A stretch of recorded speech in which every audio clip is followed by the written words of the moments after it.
She is a former madam and sex worker from Australia. And she used all her experience and she developed a method of of interpreting, let me see if I'm getting this right, your erotic fantasies, how to work that into your couple play. Hmm.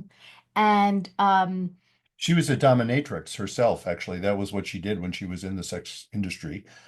Hmm. And indeed, yeah, she yeah, she so she developed, has yeah. this method. She called it the Divinery Method. And, you could take classes in it, you can get trained in it. And she found somebody, I think some Russian woman who like totally ripped her off and So was, let me just throw in. So yes, we interviewed her about her method. That was the first interview we yeah, did.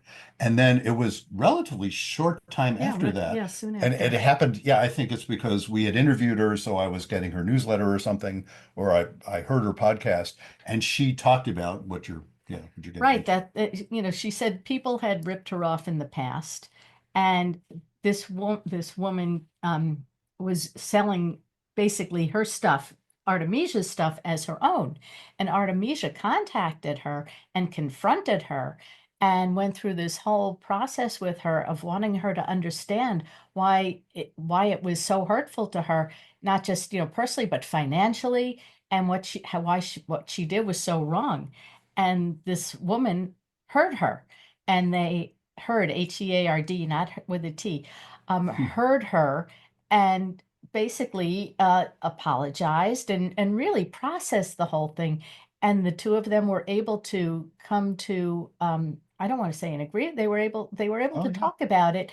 And then I guess then they did a podcast together. So it was around the time Bruce's book on betrayal and forgiveness Hmm. was coming out.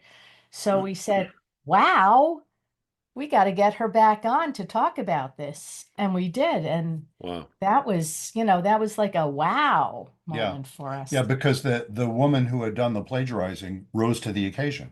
She actually heard, and you mentioned sort of in passing that she was Russia. I mean, she lives in this country now, but she grew up in Russia, and that was part of her story. She said that, and she wasn't using it as an excuse, but she was saying where she grew up, no one would blink an eye if you did something like that. You just did that because if there was something there, you could take it. Hmm. And there wasn't this ethic that would say, that's wrong to steal someone else's work. And again, she wasn't using that as an excuse. She was sort of using that introspectively, just realizing, I think that's how